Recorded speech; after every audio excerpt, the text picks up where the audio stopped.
Hello guys, नमस्ते। स्वागत है तमारू मारी चेनल में। आज આપણે બનાવીશું રાજમા। તો અહીંયા મેં કુકરમાં 2 ગ્લાસ પાણી લીધેલું છે અને રાજમાને સાફ પાણીથી ધોઈ નાખ્યા છે ને રાજમાને મેં રાતે પલાળીને રાખ્યા હતા। તો અહીંયા રાજમા મેં એડ કરી હવે નાખશું મીઠું।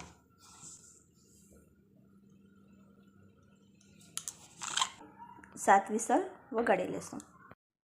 तो तमे जोई शको छो अहीं आपणा राजमा बफाईने तैयार छे। तो आपणे चेक करी लई। हवे आपणे वघारनी तैयारी करशुं। तो अहीं मैं राजमा वघारवा माटे 2 पावड़ा तेल लीधेलुं छे। तमे बटरनो पण उपयोग करी शको छो। तो आपणे एमां नाखशुं जीरुं,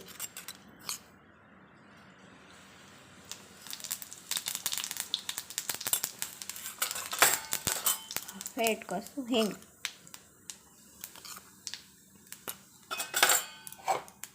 त्यारबाद मैं अहींया तीखा मरचा लीधेला छे 2 नंग एड करशुं। हवे एड करशुं आपणे टमेटा अने डुंगळीनी ग्रेवी। जो 2 नंग डुंगળી લીધેલી છે અને 1 નંગ ટમેટું।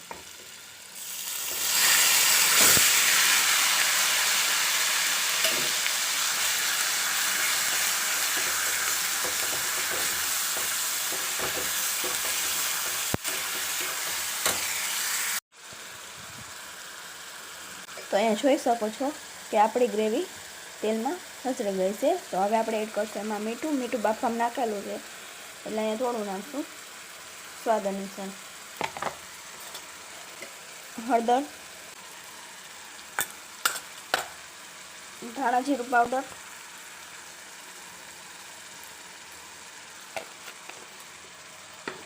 લાલ મરચું પાવડર। તમે જેટલું તીખું પસંદ કરતા હોય એટલું એડ કરી શકો છો। આમાંથી રાજમા બફાઈ છે ને એટલે પાણી એમાંથી રાખવાનું છે, આપણે ફેંકી નથી દેવાનું। બધું મિક્સ કરી લઈશું અને થોડીક વાર આપણે મસાલાને તેલમાં સરખા પાકવા દઈશું। તો અહીંયા આપણા મસાલા તેલમાં ભૂલી ગયા છે। હવે એડ કરશું આપણે રાજમા। જે એટલું એમાં પાણી છે એ રહેવા દેવાનું છે ને એ સાથે મિક્સ કરી દેવાનું છે।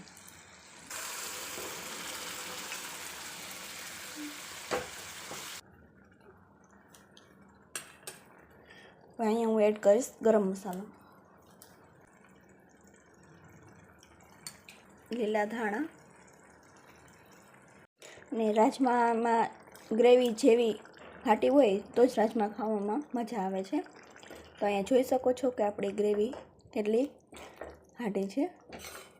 તો આપણા રાજમા બનીને તૈયાર છે।